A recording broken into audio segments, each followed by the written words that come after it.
Buenas tardes a todas y a todos. ¿Qué tal? ¿Cómo estáis? Bueno, pues es sábado, ¿no? Sí, que ya no sé dónde estoy. 2 de mayo de 2020 y después de los aplausos nos asomamos ahora al balcón de la poesía. Como cada día desde hace, tengo que contar, pero pues a lo mejor hace ya un mes, ¿no? Ya lo iré mirando. A ver, pero por ahí, por ahí. Bueno, os agradezco mucho que estéis aquí, que os saludéis. Hay sitio delante, en la primera fila hay sillas de Anea, que son más cómodas. Y mientras os vais saludando, pues os vais acomodando y empezamos. Ayer os decía, os dejaba entrever que hoy el pecado iba a estar presente en este espacio dedicado a la poesía. Y, y ya lo creo que va a estar presente. Porque vamos a hablar de poesía erótica, ni más ni menos. El tema es muy amplio. Los poetas y sobre todo las poetas son muchas. Y todas en este espacio que es breve, porque tiene que serlo, no van a caber. Pero espero, y además esto es lo que yo deseo en todos estos espacios, que os pique la curiosidad. Que sí, que ya sé que con la poesía erótica es más fácil que os pique la curiosidad y a mí también, pero que indaguéis, ¿no? Que leáis y que os interese el tema, porque al fin y al cabo es poesía. La poesía habla de los sentimientos y del sentimiento al deseo hay un paso, ¿no? De la emoción al sentimiento otro.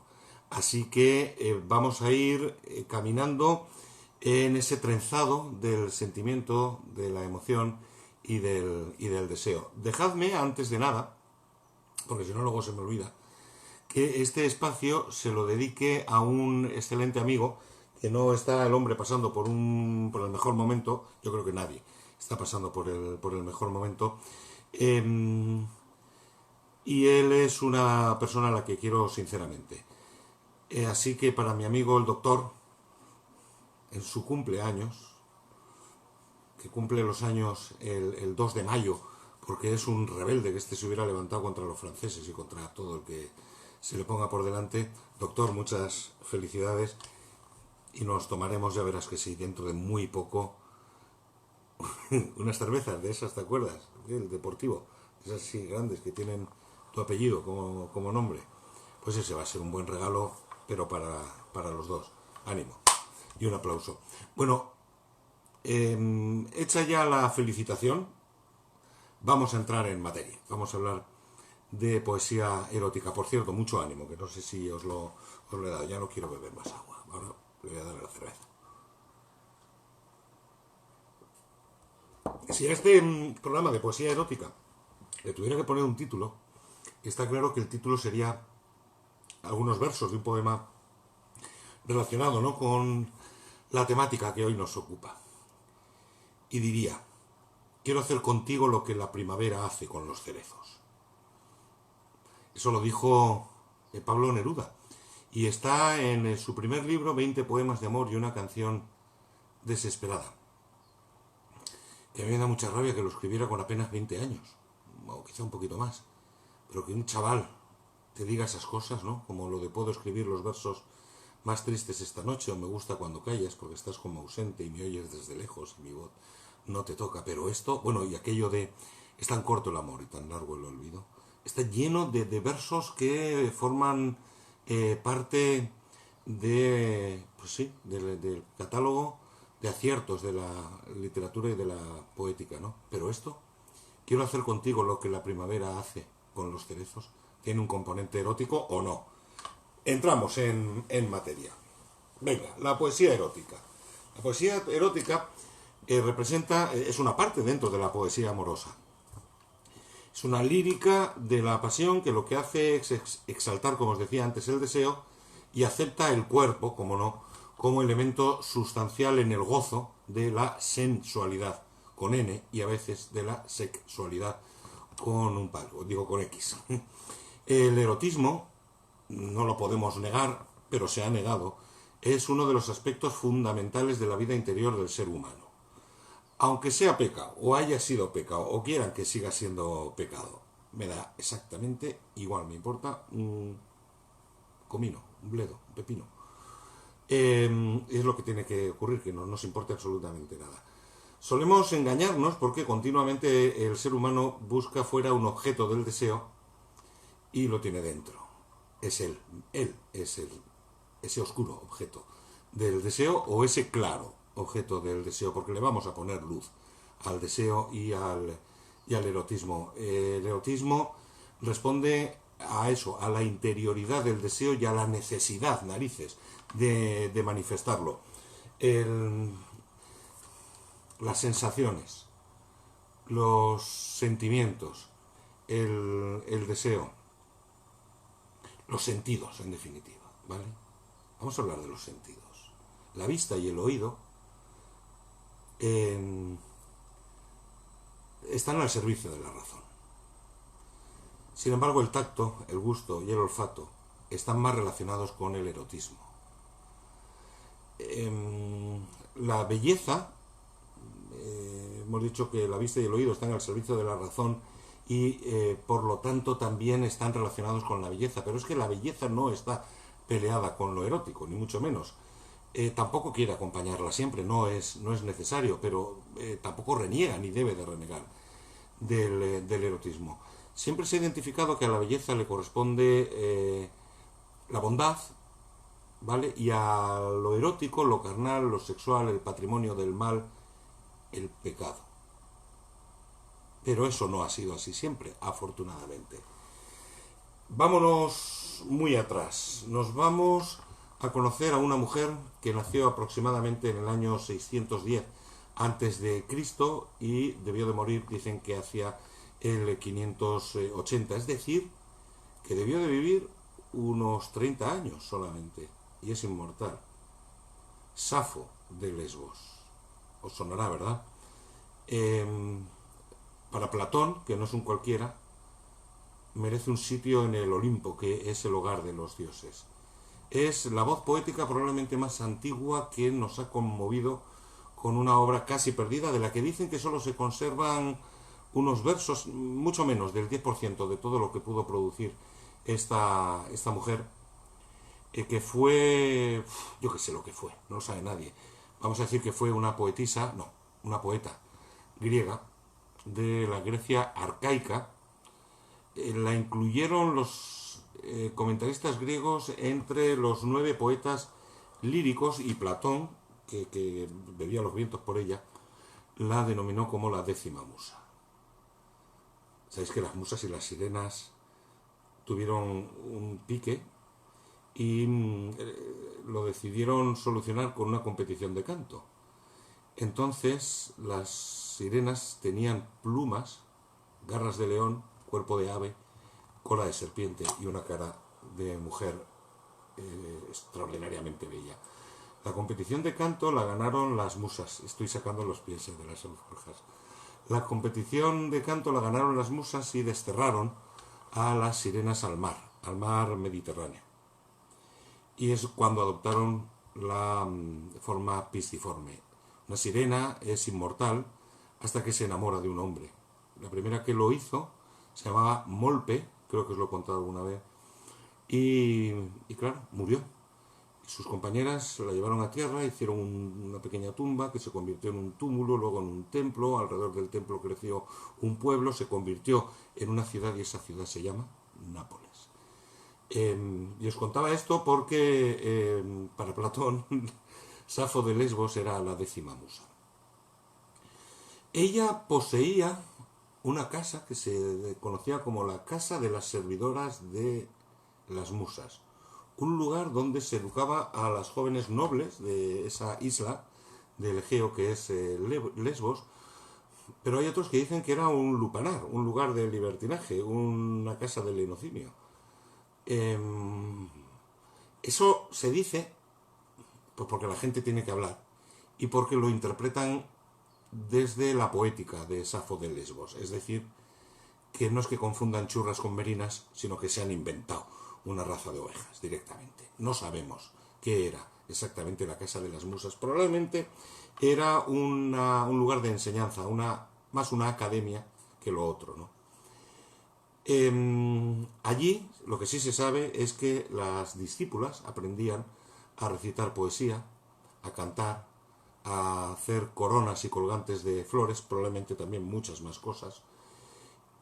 Y también se ha interpretado a través de la poesía de Safo de Lesbos que ella se enamoraba de sus discípulas y tenía relaciones sexuales. Se ha convertido en un símbolo del amor entre las mujeres, del amor lésbico, utilizando también el nombre, ¿no?, de la isla, Lesbos. Pero lo que sí es cierto es que Safo de Lesbos escribía poesía amorosa y erótica que podía verse relacionada clarísimamente con el amor lésbico, pero también con el amor heterosexual, porque también tiene poemas eróticos y amorosos dedicados a hombres o a efebos, ¿no? Hay una oda a Afrodita que lo explica muy bien, ¿no? Esto está escrito en aproximadamente hacia el año 590, vamos a decir, o 507, yo que sé, antes de Cristo. 500 años antes de que naciera Jesucristo, más de 500 años. Y como siempre os digo, la poesía parece que está escrita hoy, ahora, ¿no? Sí que tiene una reminiscencia clásica y arcaica, ¿cómo no? Fijaros, sabes que han pasado más de 2500 años, ¿no? Oh tú, en 100 tronos, Afrodita reina, hija de Zeus, inmortal, dolosa, no me acongojes con pesar y sexo, ruégote, Cipria. Antes acude como en otros días, mi voz oyendo y mi encendido ruego, por mí dejaste la del padre Zeus, alta morada. Y tú, oh dichosa, en tu inmortal semblante te sonreías, ¿para qué me llamas? ¿Cuál es tu anhelo? ¿Qué padeces ahora?, me preguntabas. ¿Arde de nuevo el corazón inquieto? ¿A quién pretendes enredar en suave lazo de amores? ¿Quién tu red evita, mísera Safo? Que si te huye tornará a tus brazos y más propicio ofreceráte dones y cuando esquives el ardiente beso querrá besarte.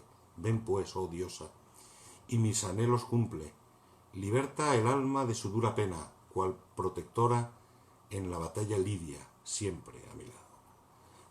No es evidente, no es explícito. Y no porque eso esté reñido con la poesía también puede ser explícita y muy directa, y hemos tenido muchos ejemplos estos días, pero el erotismo es sutil. Tiene esa gasa, ¿verdad? Tiene ese visillo, ese parece que y resulta que sí, ¿no? Así que vemos que el erotismo, la pasión y el deseo, los sentidos del sentimiento, están dentro de la poesía porque forman parte de ella de manera indisoluble. Porque ya hemos dicho muchas veces que si no hay emoción no hay arte. Y la sublimación del amor nos lleva al deseo y el ingrediente del erotismo está como la levadura en la cerveza. Vámonos a la Edad Media. Y os voy a hablar de las trovairits. Y diréis, ¿y ese palabra? Pero ¿a qué habéis oído hablar de los trovadores? ¿Y qué pasa? ¿Que solo había hombres? Trovadoras es una palabra muy fea. Trovairits, como actor y actriz, ¿no? Trovador, trovairits. No quiero hablar de los trovadores, voy a hablar mucho más de las mujeres que de los hombres. No solo porque me gusta más, sino porque se ha hablado menos, ¿no?, de la poesía de la mujer y qué voy a decir, de la poesía erótica femenina, ¿no? Aunque ahora me voy a ganar algún enemigo o enemiga, porque yo no creo tanto que sí, que hay una poesía de género, porque si lo escribe una mujer será una poesía escrita por una mujer, y si la escribe un hombre será una poesía escrita por un hombre, pero siempre os digo lo mismo, y perdonad que me repita, que no hay poesía buena o mala, que tampoco hay poesía de mujer o poesía de hombre, hay poesía o no la hay. Luego es importante, claro que sí, saber quién la ha escrito, si un hombre o una mujer, si un cura o un farmacéutico, si un político, que los ha habido, claro, o un militar, sí, pero eso será secundario. Lo importante será saber si hay o no hay poesía. Las trovairits, en Alemania les llamaron Frauenlieder. Representan una forma de poesía femenina popular, pero a la vez marginal, porque no estaban bien vistas. Sí que es una poesía amorosa que linda con lo erótico, y ya estamos contra la que reaccionó de manera muy fiera, muy vehemente y muy radical los de siempre, la Iglesia, a tocar los maíces. Condenó en los concilios la poesía femenina a las trovairits, porque dijo que eran cantos obscenos, que algunas veces sí, gracias a Dios, pero dijo que eran cantos diabólicos. En cuanto... Fijaros qué curioso cómo el arte poético, ¿no? El ideal poético eh, exigía a la belleza de las mujeres que tuvieran 4 cosas muy negras: el pelo, las cejas, las pestañas y los ojos. 4 cosas muy coloradas: las mejillas, la lengua, las encías y los labios. 4 muy blancas: el rostro, los dientes, el blanco de los ojos y las piernas. 4 muy estrechas: los orificios de la nariz, los labios, las costillas, el torso. Y 4 muy grandes: la frente, los ojos, los pechos y las nalgas. Evidentemente es un canon masculino, ¿no?, de belleza. 4 muy redondas: la cabeza tenía que ser redonda, el cuello, los brazos y las piernas. Y 4 muy perfumadas: la boca, la nariz, las axilas y el sexo. Es, como digo, un canon de belleza muy, muy masculino, que tiene referencia muy directa en el canto de los trovadores y de las trovairits, que eran escritoras en esa Edad Media. Leeremos algo de Beatriz de Día, pero podemos nombrar, sobre todo eran occitanas, eran francesas, ¿no? María de Betadorn, Cristina de Pizan, las más conocidas, pero también, como hemos dicho, las había en Alemania, las Frauenlieder. Escribieron, claro, desde el sentimiento de ser mujer, y espero están muy influidas, claro, por el pecado, ¿no? Y por ese marketing del miedo, que es lo que ha hecho y sigue haciendo la Iglesia Católica. Dicho con mucho respeto, pero es el marketing del miedo. Entonces se escriben de manera cohibida, aunque de vez en cuando el erotismo, evidentemente, está ahí, pero están más cerca del amor cortés. Dice Beatriz de Día en el siglo XII, al final, último tercio del siglo XII, una de las trovairits: bien quisiera a mi caballero tener una tarde en mis brazos desnudo, y que él se tuviera por gozoso, solo con que yo le hiciese de almohada. Bello amigo, amable y bueno, ¿cuándo os tendré en mi poder? Ojalá pudiera yacer con vos una tarde y daros un beso amoroso. Sabed qué gran deseo tendría de teneros en el lugar del marido, con tal de que me hubierais jurado hacer todo lo que yo quisiera. Claro, esto lo lee el cura del barrio y monta en cólera. Pero Beatriz de Día, que era una noble, no se trataba tanto con los curas del barrio, sino con el alto clero, ¿no? Así que en el concilio dijeron que esto y todo lo demás era obsceno y cantos del diablo, y nos queda muy poquito de las trovairits. Una pena, una verdadera pena. Por lo que se refiere a España, que es muy singular, porque en el siglo XII no existía, ¿no?, España, y si hablamos del marco geográfico, es decir, de la península ibérica, pues teníamos distintos reinos cristianos en el norte y el califato cordobés en el sur, luego los reinos de taifas y lo que fue quedando. En los reinos cristianos, entre los que está pues Navarra, bueno, todo el norte, encontramos muchos romances que tratan de amor, pero es ese amor cortés, con un sentimiento religioso que está muy presente y dominante, que habla de la castidad como una virtud, ¿no?, irrenunciable para la mujer, y que bajo esa presión y esos condicionantes y el peso también del honor, pues cercena, dificulta, coarta la libre expresión de la sensualidad de la poesía erótica y qué voy a decir de la poesía escrita por mujeres. Todavía peor, ¿eh? Pero hay, sobre todo, como en todas las épocas, autores masculinos, es decir, hombres, que sí que escriben obras satíricas, como por ejemplo un cura, sí, el arcipreste de Ita. ¿No os acordáis de Don Carnal y Doña Cuaresma, por ejemplo, ¿no?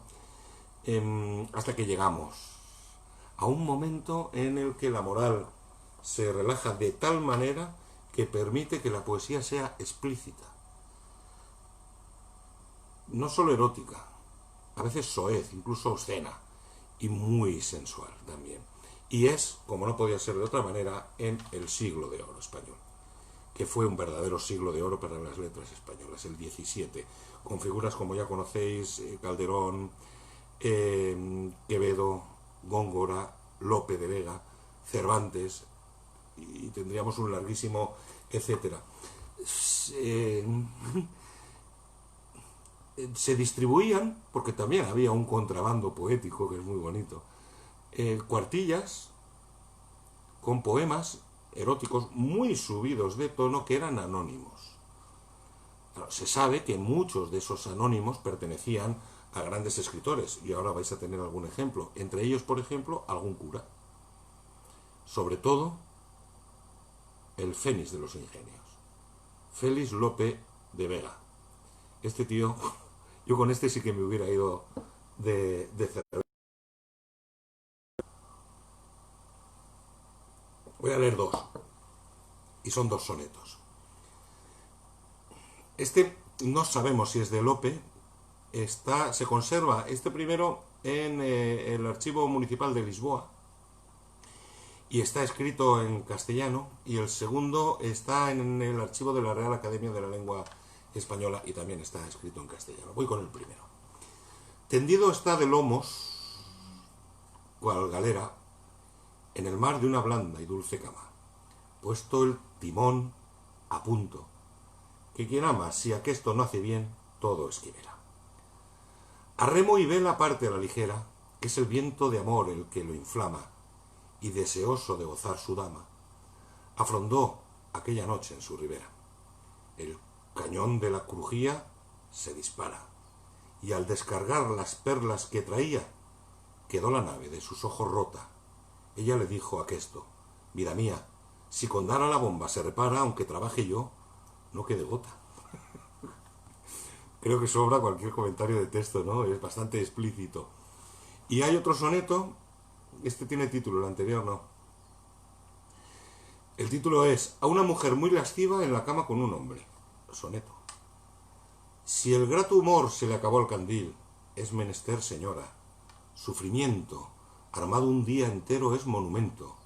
El lecho o mi negocio es de Brasil. Regostado os habéis al perejil con tan desvergonzado rapamiento, que no dejasteis gota, yo escarmiento, de que otra noche me sirváis de atril. Vuelto me habéis quejosa las espaldas, y a mi salchicha en tanta embocadura, jugó, no la dejó vuestra sartén. Seguras desde hoy más tendréis las faldas, que no de entrar mi llave en cerradura, que ha menester de aceite un almacén. Es curioso, ¿no?, cómo en el pleno siglo XVII hay un, no sé si es un relajamiento, pero existen más posibilidades de expresión poética que en el XVIII, que en el XIX y que en casi todo el siglo XX. Pero hay un arte, hay un arte. Sin embargo, hemos dado un salto muy largo, ¿no? Porque hemos pasado de Safo de Lesbos a los trovadores y a las trovairits, y de ahí nos hemos ido al siglo de oro, como si, por ejemplo, en España no hubiera pasado nada en cuanto a la poesía erótica. Evidentemente, en los reinos cristianos, nada, nada, porque la Iglesia estaba ahí vigilante.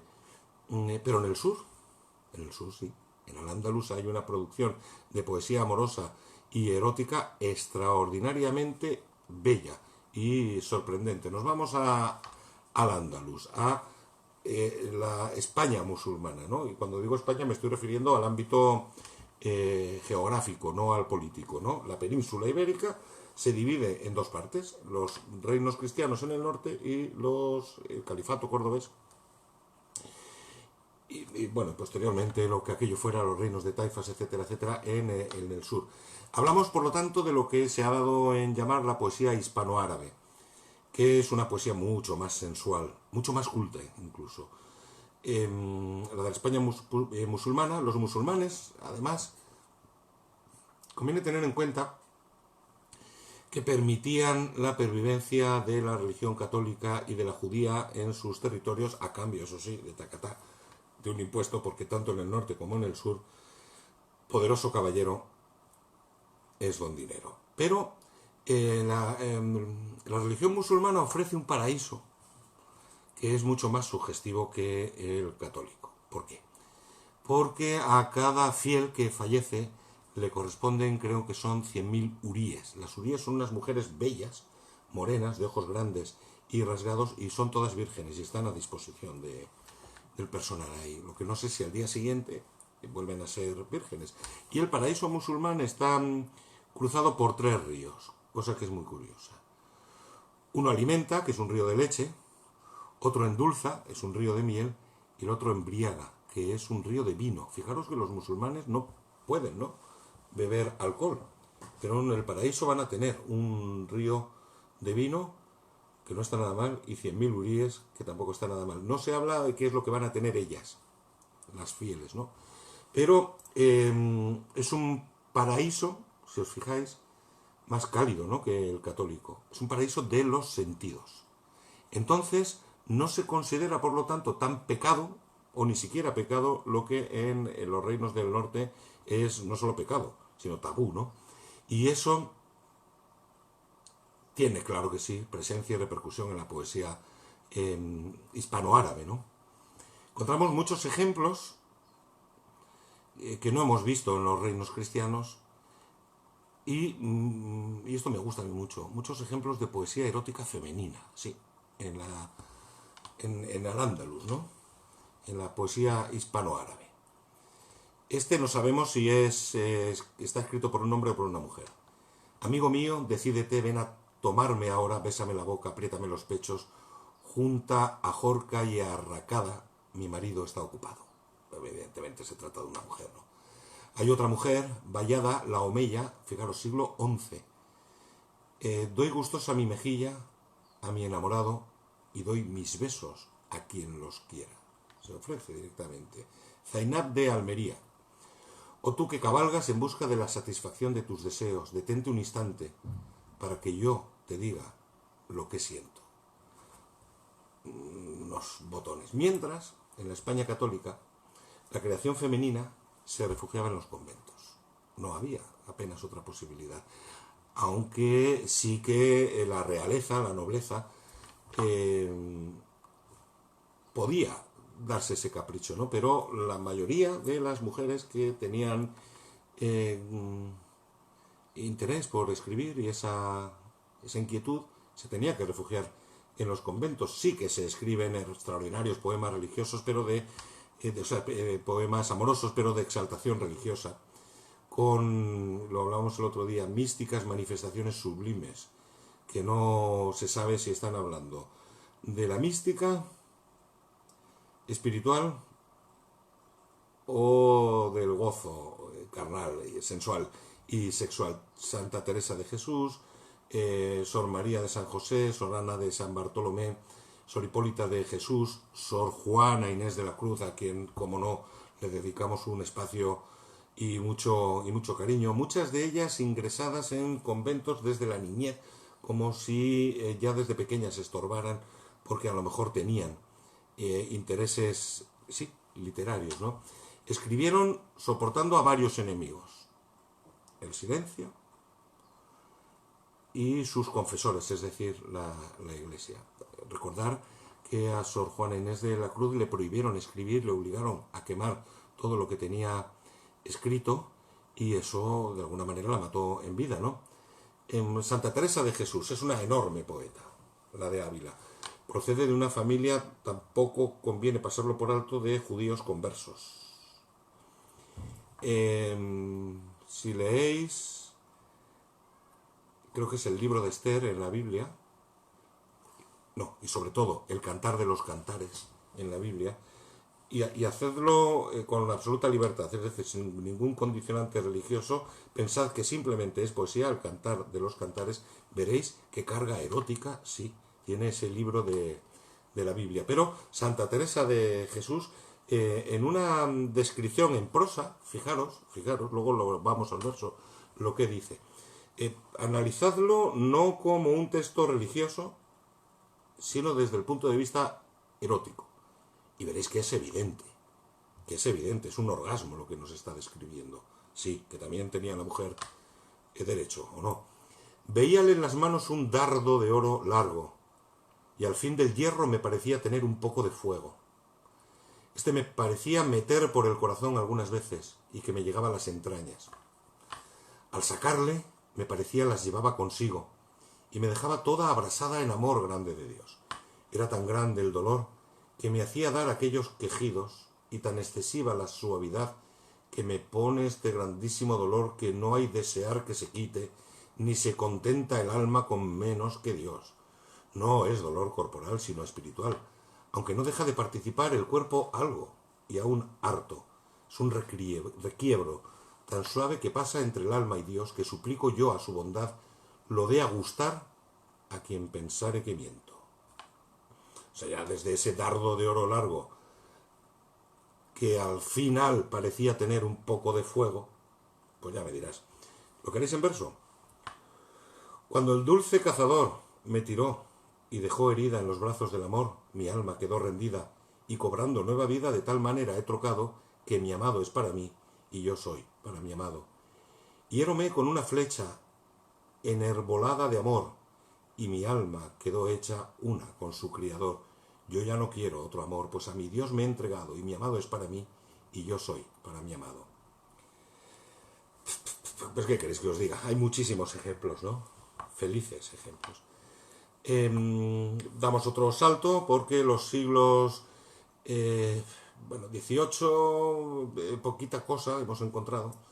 El XIX llega ese romanticismo a España, un romanticismo tardío, mucho más formal, mucho más idealizado, mucho más ñoño, digamos, ¿no? No es el romanticismo que va de Lord Byron, que es todo pasión, que es todo fuego, pero el poeta romántico a España, lo que llega más que el romanticismo es el post-romanticismo, no porque llegue por correo, sino porque llega tarde. Es Gustavo Adolfo Bécquer, del que ya dijimos que, a diferencia de lo que nos habían enseñado a los de nuestra generación en el cole, de que había muerto de tuberculosis, que es una enfermedad, sí, muy romántica, que ponía un aire de melancolía,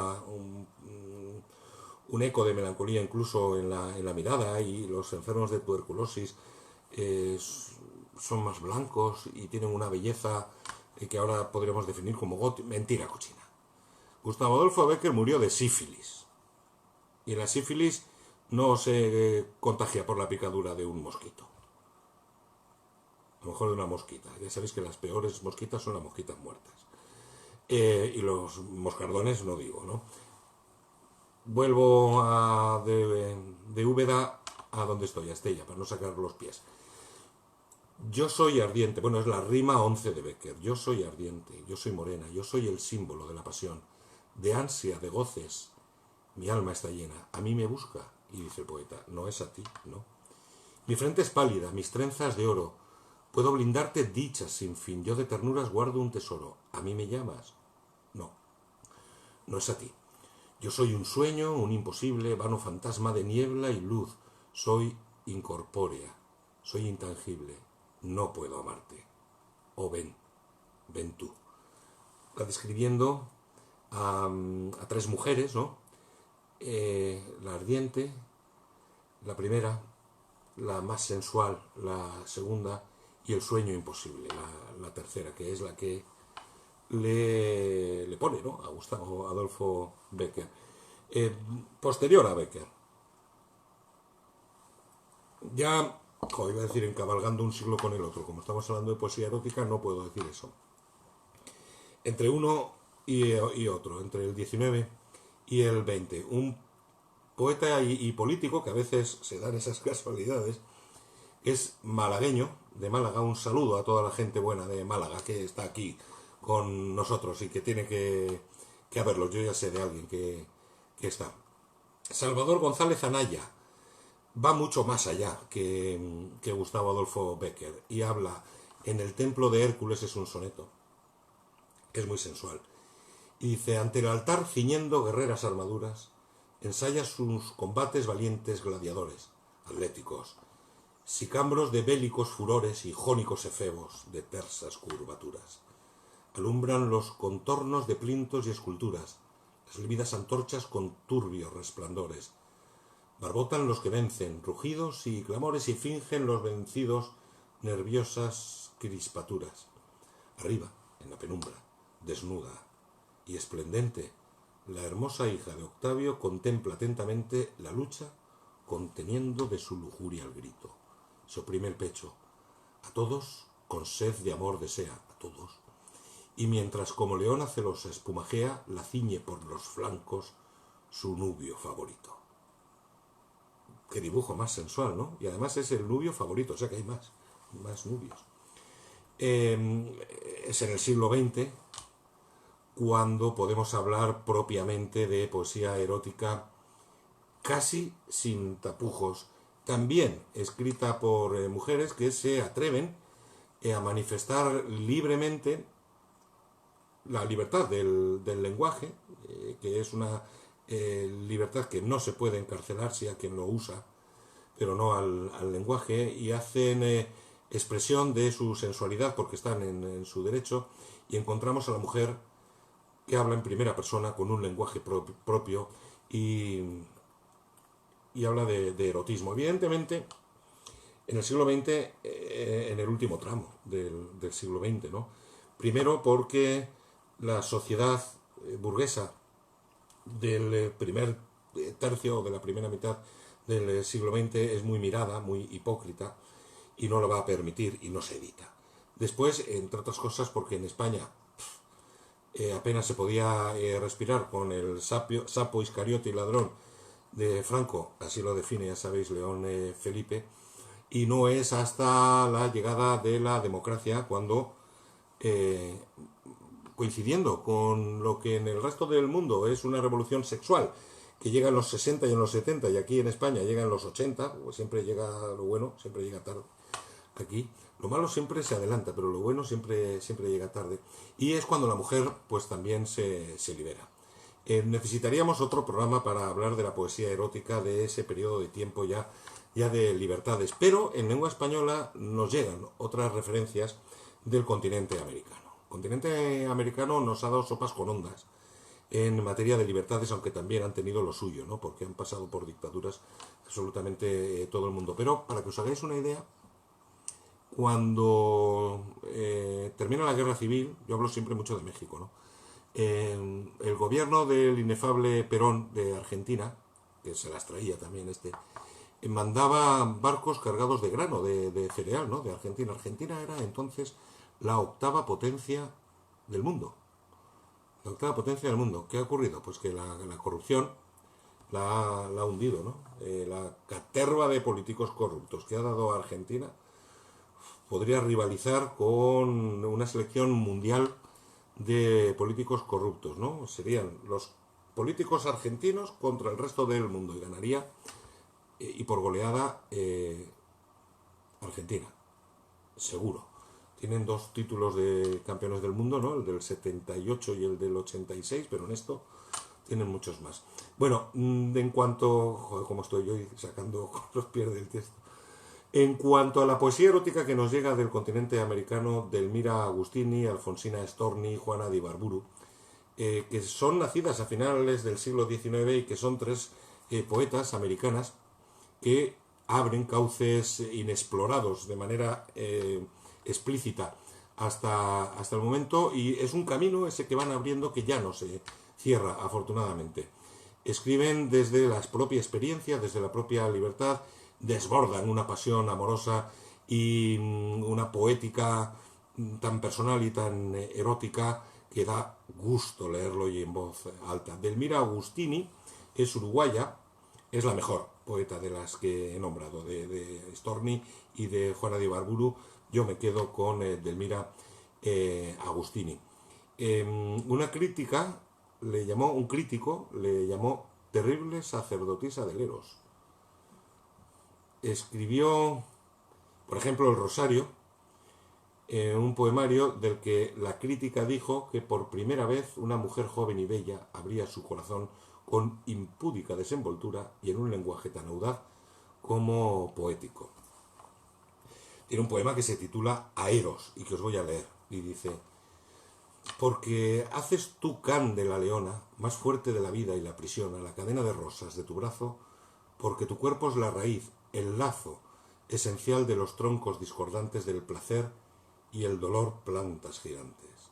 En otro poema, La visión: te inclinas a mí como si fuera mi cuerpo la inicial de tu destino, en la página oscura de mi lecho.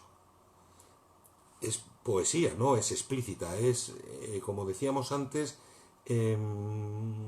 hay una cortina, ¿verdad? Hay un visillo que casi nos deja ver y nos ayuda y obliga a pensar.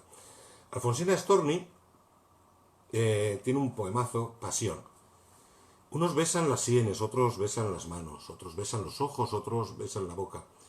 Pero de aquel a este la diferencia es poca. No son dioses. ¿Qué quieres? Son apenas humanos. Pero encontrar un día el espíritu sumo, la condición divina en el pecho de un fuerte, el hombre en cuya llama quisieras deshacerte, como al golpe de viento las columnas de humo. La mano que al posarse grave sobre tu espalda, haga noble tu pecho, generosa tu falda, y más hondos los surcos creadores de tus senos, y la mirada grande, que mientras te ilumine, te encienda al rojo blanco y te arda y te calcine hasta el eco ramaje de los pálidos huesos. Y también hemos nombrado a Juana de Ibarburu, en Sueño, que dice: beso que ha mordido mi carne y mi boca, con su mordedura que hasta el alma toca, beso que me sorbe lentamente vida, como una incurable y ardorosa herida, fuego que me quema sin mostrar la llama, y que a todas horas por más fuego clama. Fue una boca bruja o un labio hechizado, el que con su beso mi alma ha llegado. Fue un sueño o vigilia que hasta mí llegó, el que entre sus labios mi alma estrujó. Calzaré sandalias de bronce e iré a donde esté el mago que cura me dé. Secadme esta llaga, vendadme esta herida, que por ella en fuga se me va la vida. Tened en cuenta que estamos hablando de mujeres que escriben poesía erótica, suavecita, pero erótica, en el primer cuarto del siglo XX en el continente americano, ¿no? Ellas abren el camino y a partir de ese momento, en las dos orillas del lenguaje español, en América y en España, llega la sensualidad femenina a través de los versos, abriendo, como hemos dicho, no un camino, quizá una corriente de grandes dimensiones por la que transitan luego muchos poetas y muchas poetas de ese tramo ya final del siglo XX. Una poeta actual, también americana, que viene de Nicaragua, que goza además de mucho predicamento, ¿no? De mucho aplauso, es Gioconda Belli, ¿vale? Es una gran poeta un poco irregular en la producción literaria. Tiene libros extraordinarios y tiene otros que quizá no lo son tanto, aun siendo buenos, ¿no? Eros es el agua, es el poema. Segundo, salud. Entre tus piernas, empezamos bien, entre tus piernas el mar se muestra a extraños arrecifes, rocas erguidas, corales altaneros, contra mi gruta de caracolas, concha nácar, tu molusco de sal. Persigue la corriente, el agua corta me inventa aletas, mar de noche con lunas sumergidas. Tu oleaje brusco de pulpo enardecido acelera mis branquias, los latidos de esponja. Los caballos minúsculos flotando entre gemidos enredados en largos pístilos de medusa.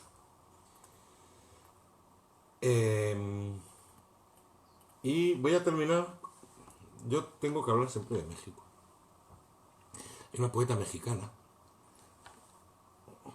que a mí me gusta mucho, Adriana Ortega Ortiz. Nacida en 1966, es de profesión abogada y es una poeta sublime, es una poeta sublime. Hoy estoy hablando mucho de las mujeres, ¿eh? Hace un siglo amé a un hombre y podía sentir su olor lamiendo mis entrañas, el universo revelado ante mí en el borde de su camisa. Botón por botón caían los misterios del profundo oráculo, mi destino trazado en su torso. Hoy descanso en su cuerpo, con la cotidianeidad de los sueños perdidos. Hace un siglo amé a un hombre, pero he perdido el rastro de su piel, el sello de su boca, aquella cicatriz tan cercana a mi ombligo. Un dolor incoloro se afirma entre mis lágrimas, ya no es más ese monstruo que me tragaba dentro. Es cierto que amé a un hombre, pero hoy sus huellas ya no existen, ni siquiera en el persistente agujero de mi almohada. Leed a esta mujer, Adriana Ortega Ortiz, de México. Vamos terminando. Desde sus inicios, por lo tanto, la relación entre poesía y Eros es palpable, es evidente, es intensa y a la vez es difícil por muchos condicionantes, sobre todo los sociales, influidos, como no, por la religión, sobre todo católica, ¿no? Como toda expresión de lo erótico, la poesía se enfrenta con esa línea difusa del erotismo y el... no voy a decir la pornografía, no, el sexo. El sexo. Los tiene que hacer coincidir, ¿no? Por lo menos los tiene que presentar en el tiempo y en el lugar de la poesía. Son códigos que más o menos aparecen, que se afirman, que se sugieren, pero que nunca se pueden, digamos, que derogar, que prohibir. Es imposible, forma parte de la condición del ser humano, afortunadamente. Hay todavía una gran dificultad a la hora de comunicar poéticamente y eso que la poesía es muy libre, pero hay una dificultad para comunicar lo poético y lo erótico, aunque rimen, como queda de manifiesto. Y eso, ya hemos hablado de la revolución sexual de los 60 y los 70, en otros países, aquí en España llegó en los 80 y llegó con boquilla de cigarrillo light, y yo creo que desde entonces hemos dado pasos atrás y que el erotismo solo pervive en las sábanas del pecado, es decir, en lo íntimo y en muchos casos, con reserva, ¿no? Con reserva, es decir, no nos hemos, hablo en líneas generales, no, la sociedad no se ha liberado. No digo que haya que ir por la calle de manera explícita haciendo gala del erotismo, que tampoco pasaría nada, pero que no lo podemos negar y que sobre todo, como digo, no lo podemos derogar. El erotismo forma parte de nuestras vidas y es un ingrediente de felicidad necesario, pero yo creo que la sociedad se está volviendo cada vez más moñas, más conservadora, más hipócrita, ¿no? Eso sería. Voy a terminar y como siempre lo hago con un poema mío que está en mi primer libro, que no os lo he enseñado todavía, Sé de los charcos, editado por Cátedra en el 2017, y en el que hablo de los pecados, pero hablo de los 7 pecados capitales, que ya se me ha olvidado cuáles son, por pereza, que es el principal. La pereza es el que nos impide prácticamente pecar de muchos de los otros pecados capitales que dan gustirín, como la gula, como la lujuria, por ejemplo, ¿no? De la soberbia, de la ira, esos son aburridos. 7 pecados como 7 goles, se titula el poema. Es un poquito, bueno, irónico, tiene algo de humor, bueno, lo juzgáis vosotros y vosotras. De los 7 pecados que tenemos, me sé la capital de todos ellos. Puede que algunos solo sean capitales en alguna provincia paralela. Sé que tengo los 7 acostumbrados en compañías ciertas y serenas. Nunca les he dejado correr sin garantías. Son, para mí, vehículos usados. Puede que incluso alguno sea ya de esa segunda mano, con plan pibe y un asiento de atrás, hecho para ello, y viceversa. Pero me van llevando y me traen desde mi corazón a tus ausencias. Por eso tengo algunos que van solos, que son los menos. Y el resto siempre están mal repartidos, como una pedrea en el sorteo diario del deseo. Porque son eso, deseos que no quieren saber nada de la omisión ni la palabra. Son pecados de obra construida, levantados en el andamio cojo de la vida y el labio humedecido.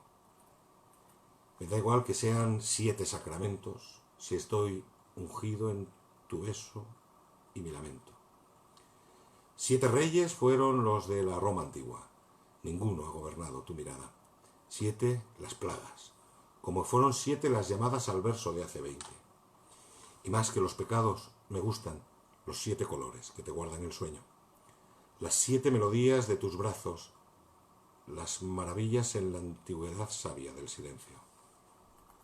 7 los días de cada semana compartida.